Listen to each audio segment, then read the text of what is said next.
Hello dear, कैसे हैं आप सब। तो डियर, आज का क्लास जो रहेगा हम लोग का सीडीपी का रहेगा। और सीडीपी के क्लास में जो है हम लोग आज करने वाले चैप्टर आपका एक टॉपिक है भाषा और चिंतन। अगर हम लोग इंग्लिश में बोले इसको तो लैंग्वेज एंड थॉट। ठीक है, तो इससे भी आपका एक क्वेश्चन जो है एग्ज़ाम में बनता है। और आज हम लोग एमसीक्यू के थ्रू जो है हम लोग इस चैप्टर को समझने की कोशिश करेंगे कि इस चैप्टर में से आपका क्वेश्चन जो है कैसा आता है। ठीक है, तो डियर यहाँ पे जो है अगर हम लोग एक आध दो सेट क्वेश्चन बना लेते हैं हर टॉपिक से ना, तो हम लोग को एक आइडिया हो जाता है कि किसी भी टॉपिक से कैसे क्वेश्चन जो है एग्ज़ाम में पूछा जाता है। ठीक है, पहला क्वेश्चन देखिए, यदि किसी बालक द्वारा अभिव्यक्ति के लिए प्रयुक्त भाषा वाक्य संरचना की दृष्टि से तो सही है किंतु अर्थ की दृष्टि से गलत है, तो इसे सुधारने के लिए आप क्या करेंगे। पहला तो ये कि उसे उन वाक्यों से संबंधित व्याकरण के बारे में बताएंगे। दूसरा, उसे स्वयं उन वाक्यों को सही से बोलकर बताएंगे। या तीसरा, उसे सही वाक्य संरचना के बारे में उसके साथी से ज्ञात कर। देखिए, अब ये जो स्टेटमेंट है डियर, ये बिल्कुल नेगेटिव सेंटेंस है। ठीक है, जब भी हम लोग सीडीपी का पैडालॉजी का क्वेश्चन सॉल्व करेंगे तो हम लोग एक चीज़ अपने दिमाग में लेके चलना है कि हम लोग को ऑप्शन में से सबसे पॉजिटिव जो चीज़ रहेगा उसको लेके चलना है। ठीक है, जो नेगेटिव रहेगा उसको पहले ही एलिमिनेट कर देना है। अब किसी दोस्त से पूछ के बताओ, एक टीचर कभी भी ऐसा नहीं बोल सकता है। और जब भी हम लोग पैडालॉजी का क्वेश्चन सॉल्व करेंगे, सबसे पहले आप भूल जाओ कि आप एक स्टूडेंट हो, आप एक टीचर हो। ठीक है, और एक टीचर की तरह सोचो, क्या आप एक टीचर रहेंगे और आपके स्टूडेंट में अगर इस तरीके का कोई कमी रहेगा तो क्या आप बोलोगे कि आप अपने फ्रेंड से पूछो? तो बिल्कुल नहीं बोलोगे। इसलिए ये स्टेटमेंट गलत है, एलिमिनेट करते हैं इसको। नेक्स्ट है इसका कि उसकी सहायता उसके अभिभावक से करेंगे। शिकायत। ठीक है, अब देखिए ये भी बिल्कुल गलत है। अगर कोई बच्चा कोई गलत करता है तो टीचर जो है ना बार बार अभिभावक को नहीं बोलता है कि आपके बच्चे जो है गलत बोल रहे हैं, गलत कर रहे हैं।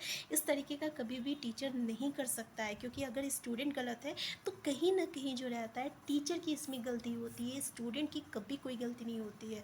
देखिए, एक बात दिमाग में रख लीजिए, अगर स्टूडेंट में किसी तरीके का मतलब अधिगम में अगर दिक्कत हो रही है या सीखने में उसे दिक्कत हो रही है, तो इसमें ना बच्चे की कोई गलती नहीं है, गलती किसकी है? टीचर की गलती है। ठीक है, तो ऐसा तो हम बिल्कुल नहीं करेंगे। तो ये भी जो है आपका एलिमिनेट हो गया, ये दोनों एलिमिनेट हो गया। बाकी दो, अब देखो यहाँ पे बताओ, उसको कुछ प्रॉब्लम हो रहा है, ठीक है ना, उसको अर्थ मतलब कि वो सेंटेंस सही बोल रहा है लेकिन अर्थ में कुछ गलती हो रही है, तो क्या अब हम उसको व्याकरण के बारे में बताएंगे? तो व्याकरण के बारे में बताएंगे तो इससे क्या फ़ायदा होगा? कोई फ़ायदा तो होगा नहीं।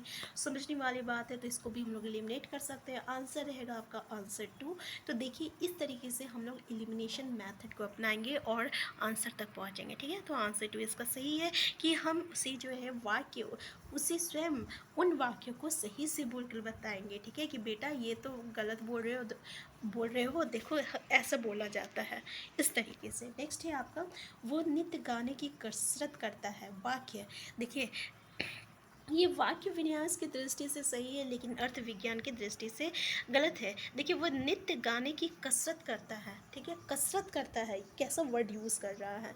तो वाक्य विन्यास की दृष्टि से सही है, लेकिन जो अर्थ विज्ञान निकल रहा है इसकी दृष्टि से ये क्या है? बिल्कुल गलत है। तो आंसर 1 हो जाएगा सही। ठीक है, कसरत नहीं किया जा सकता है। अब गाने की कसरत किया जाता है, उसकी प्रैक्टिस की जाती है, इसलिए। अब देखिए, यहाँ पे आपका जो है ये बताना है कि कौन सा सही है, इसमें से ऑप्शन कौन सा गलत ऑप्शन है। तो कौन सी युग्म की सही होने की संभावना जो है सबसे कम है। पहला तो ये कि बच्चे जो है भाषा के बारे में निश्चित ज्ञान के साथ प्रवेश करते हैं, तो बिल्कुल सही है। चॉम्स्की ने ही कहा था, लैंग्वेज एक्वाइजेशन डिवाइस की बात की है। ठीक है, कि बच्चे में जो होती है जन्मजात गुण होता है कि बच्चे जो है भाषा खुद सीखते हैं, उसे सिखाया नहीं जाता है। इसी ने एक्वायर्ड लैंग्वेजेस की बात की कि बच्चे में भाषा जो है वो जन्मजात सीखता है, उसको सिखाया नहीं जाता है। जैसे कि एक 2 साल का बच्चा है, वो अगर बोलता है कि हमको पानी पीना है, हम पानी पी चुके हैं, तो क्या उसको हम लोग ग्रामर सिखाया है? नहीं, वो ग्रामर नहीं सिखाया। लेकिन उसमें जो है अपने आप जो है ये जन्मजात शक्ति होती है, ये लैंग्वेज एक्वाइजेशन डिवाइस हम लोग कहेंगे, कि वो अपने आप जो रहता है भाषा को सीख लेता है। अगर एक हिंदी एक ऐसे परिवार में जिसकी भाषा जो है हिंदी है, तो देखते हैं बच्चे जो है वो हिंदी बोलना सीखता है। अगर मराठी है तो वो मराठी बोलने सीखता है। तो इसका जो है और ये कारण यही है। ठीक है, दूसरा ये है कि भाषा विचार प्रारंभ में 2 भिन्न गतिविधियाँ हैं। ठीक है, भाषा विकार यानी लैंग्वेज एंड थॉट, तो ये बिल्कुल सही है डियर, वाइगोस्की ने ये कहा है, तो ये भी सही है। तीसरा ये कि भाषा जो है विचार पर आधारित है, ठीक है। तो पियाजे ये थोड़ा सा ये ऑप्शन 3 जो रह जाएगा ये आपका सही हो जाएगा, ये यानी ये स्टेटमेंट गलत है, ठीक है। और हम लोग को गलत स्टेटमेंट निकालने के लिए बोला है। चौथा है भाषा वातावरण में एक उद्दीपक है, तो बिल्कुल सही बात है, ठीक है। तो ये आपका BF स्कैनर ने कहा है। नेक्स्ट है आपका दौड़ते हुए स्कूल जा रहा था राम का भाई।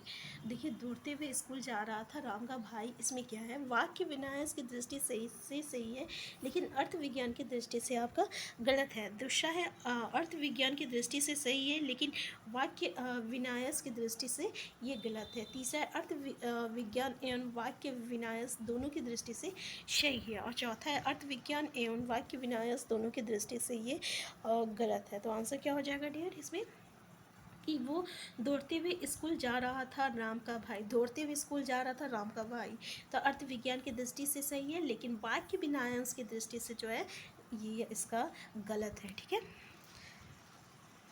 नेक्स्ट है आपका वाक्य की सार्थक लघुत्तम इकाई जिसमें एक या अधिक ध्वनियों का प्रयोग हुआ हो उसे क्या कहते हैं।